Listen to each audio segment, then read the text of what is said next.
Welcome, brave soul, and thank you for joining me as we continue to explore the path of the seeker. I've been away for a while because not only am I taking care of my daughter, who is now 9 months old, but I had a major piece of shadow work come up.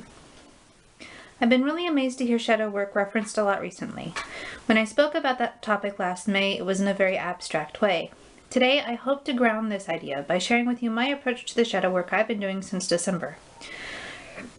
I'm going to take you on this journey with me, so strap in because this is going to be epic, which is a synonym for long, deep, and drawn out, by the way. You may need to watch this video a few times. Let's start off with some tools for doing this work. None of these are magical on their own, but in Native American tradition, minerals were created before man and therefore hold a more pure form of divine energy. So when we work with that, we actually invoke that direct connection with the divine, that direct spark that they hold. The point of using these tools is to focus your attention to do this psychological work. Tools can help ground these cosmic and divine ideas down into material reality, helping you to focus your intentions and create a sacred space that you feel helps you work with these emotions. These are stones that came to me as I did this work. This big chunk here in the back is Tourmaline. It absorbs negative thoughts and also provides a buffer of protection. This large chunk here is rose quartz, which promotes feelings of love, which we will need while exploring our shadow. Doing this work is the most loving act we can participate in, because as we heal ourselves, we heal the world. This is Kambaba jasper. It's the warrior stone that provides protection when doing internal journey work. Then there's Crysocolla, which helps with transforming negative thought patterns. And finally, there is Rutilated quartz, which helps nullify negative thoughts and patterns.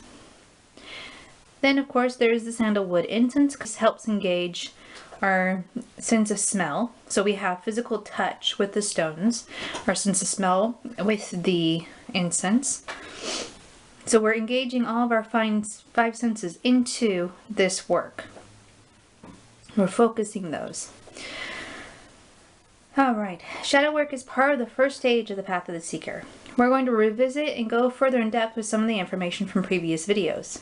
I will leave links to those previous videos in the description box if you need to review them. The sandalwood incense represents the first stage of alchemy, calcination. In spiritual alchemy, the stone of consciousness is burned to ash to reduce it to its most basic elements. Now, card 15 of the major arcana of the tarot is the first tarot card on the path of the seeker. And I've reduced it down to certain elements because typically this is called the devil card. And a lot of people get confused and focus on the devil. But what I really want you to focus on today is what the two figures are connected to, which is this square here. Now, from our work on the tarot, we know that the subconscious is the female, so this represents your subconscious, or the part of you that is in connection with the spirit. And the male is consciousness. This is our waking consciousness. They are both bound to this box. They can take off the chains at any time. That box is made of lead. Have you ever heard of thinking inside the box? If you know that term, then you know it means a short-sighted, limited point of view, usually dictated by arbitrary, dualistic rules that sometimes don't even make sense. This box, however, contains the blueprint for your life. This is the set of rules and beliefs that you use to create your reality. That's why both the subconscious and the conscious are bound to this box. However, these rules have become so solid, dense, and immutable, you can't perceive these beliefs anymore. So they operate on their own, like a program in the background that you don't even know exists. I also want to point out that the Hebrew word for this card is ein, which is used in the word for eyes. So this card really represents perception and how you perceive the world.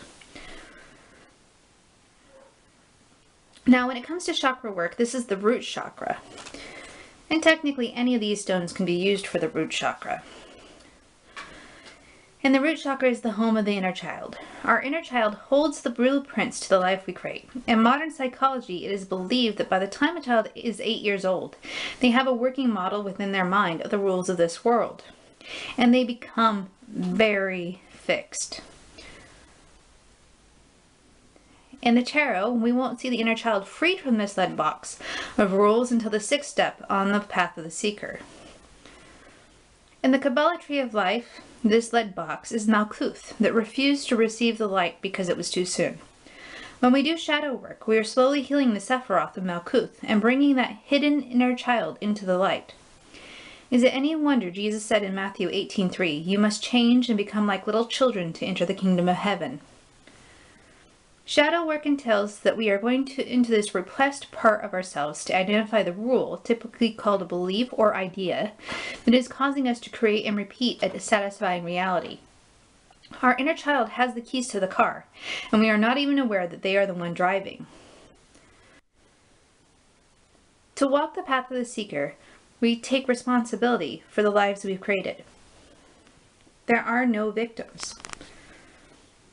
Our souls chose this life, knew the possibilities, and knew that the possible soul growth that would result from our suffering in that life was worth it. Being triggered is a gift because it illuminates the area of our thinking that we need to work on next. So thank the people who negatively trigger you because they are contributing to your spiritual growth. Also, there is such a thing as a positive trigger. And you can explore those in ASMR if you are open to that way of perceiving. Shadow work is the most accelerated and direct form of soul growth we can choose to undertake. I think it was D.W. Huck, but it might have been Paul Foster Case, that stated your spiritual gold lies in the deepest, darkest part of your shadow. The first thing I did once I realized what was happening was to cut off all distractions. I quit social media, stopped my research, and stopped watching entertainment in all forms, including my spiritual YouTube videos. I then sat with my emotions that were overwhelming at first. I have a natural inclination to repress my feelings. Chances are you repress your emotions too. The vast majority of humanity views emotions as a weakness. I realized with some surprise that it was rage that I was feeling. I normally have a lot of patience and an extraordinarily long fuse, so this shocked me. Also explains why the feeling seemed so bizarre. This rage was blinding and disproportionate to the situation that triggered the event. My favorite way to examine my emotions is in a really hot bath with a journal nearby to record any progress I make. I usually have some bath salts. If I have the time, incense, and bringing in our little mineral friends, especially the rose quartz, can be helpful in this process, along with music if you have any. This indulgence helps soothe our minds, engages our physical senses, and helps us to deal with these emotions. Another great place to do this work is in nature, be it a park, a spot along a nature walk, or a secluded spot out in a national park. Just be safe and make sure you tell someone where you are going if you choose to go into a remote part of nature. Sitting with and naming emotion is a little like helping a flower to bloom. Prying the petals apart by force will damage and potentially destroy the flower. The best option is to have the right amount of loving sunlight, nourishing water, and patience, because it takes time for flowers to reach a maturity where they can bloom. Next, I searched for why I felt this rage. This too is work I mostly performed while meditating in a bath. The thought that came up was that the other person involved in the triggering event was ungrateful. With that thought, my immediate response was, uh-oh. And I realized I was working on healing a belief that spanned multiple lives. In a past life, where I was a single mother, I died alone, filled with rage at my daughter. I had made countless sacrifices for her in that life, denying myself joy, and she was too busy taking care of her family to be with me as I died. I realized the key here was the word sacrifice. I looked at all my relationships in this life, personal and at work, and what I knew about my previous lives, and I recognized the same pattern. Edgar Cacye said we only remember the past lives that hold the patterns. I always sacrificed my needs, desires, and wants for the other people and wound up resenting them. Whereas yet, the other person often didn't realize I made those sacrifices, and they took them for granted and expected them. I realized I had discovered a very deep negative pattern. Next, I needed to identify the specific blueprint, the idea that was creating this pattern. I realized that I felt I had to sacrifice my joy, desires, wants, and needs for those I love to be happy, because resources are limited, and there isn't enough to go around. Now that is a very old, limited paradigm focused on an outer reality. I know, and I have accepted on a deep spiritual level, that my soul is an eternal and infinite being with access to an infinite amount of resources to create my life. Love has no limitations, and it is infinite, taking many forms. We always have access to this infinite resource. The only problems that occur are a result of trying to limit those resources, of the forms that the love can take, the forms in our life that can take effect. When we insist on a specific form, the universe sometimes has trouble providing. When we open it up to the possibilities, the universe can respond quickly with sometimes a better result. Well, oftentimes actually. Edgar Cacye said that the mind is the builder, and thoughts are things. Buddha stated that what a person thinks he becomes. Once you realize that love is the finest abstract building block of all creation, it's like the strings that hold all of this together. The entire tapestry of life is held together by strands of love. You can rely on that infinite resource, and the quickest way to manifest or spiritually evolve is to hold a loving intention when you undertake any action. All obstacles are significantly reduced and will eventually dissolve as you practice and rewrite these old blueprints. They are not ever written in stone, although we think they're stuck in that lead box when we start off on the path of the seeker, or a new cycle. Interestingly, the next stage in alchemy is dissolution. What we thought was an insurmountable mountainous obstacle is removed. We will cover that in a future video. I realized that this particular blueprint of self-sacrifice and believing in a lack probably came from the time I had a nun-like position in a church during the Crusades, when there were major famines. Now, there are many tools that can be used to plant the seed of intention into the subconscious to release the blueprint. Etheric attachments or vows. There are guided meditations, cord-cutting Reiki, and you can use a mineral ceremony. I'll leave these links to all three, again, below. But the important thing is to plant the seed of intention into your subconscious. And all of these are actually really fun, so your inner child will be pretty happy and sit up and take notice. The spiritual gold I uncovered on my journey was that I want to be a healer, in whatever form that manifests. Since I've made this conscious decision, the sense of release I have felt has been intense. I have had this desire for much of my life, but I didn't have access to the knowledge or tools.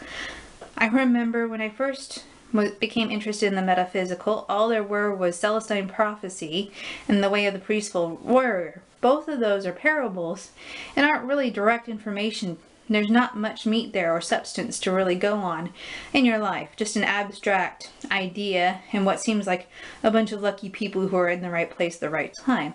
And many of us in that situation go, that's not me. This revelation has been a new development for me. I have written a blog on the subject and I will attach that in the description box below. Surprisingly, as soon as I stated this intention, I realized the right person to help teach me this, and I'll start that journey sometime, hopefully this year. Phew, we covered a lot of ground today. I hope you found the shadow work journey to be a valuable example, and you can take away elements that you can easily apply in your life. Remember, there is no wrong way. There are many paths and perspectives. You are perfectly created to find the right tools, healers, and teachers for you. Open up your intention in a loving manner, especially if it's something that serves the whole, and the right answers will come. Always use your discernment. Thank you to all the new subscribers and all the kind comments. Each and every one of you is extremely precious to me. I am sending you all infinite amount of love and gratitude for exploring the path of the seeker with me. Thank you, brave soul.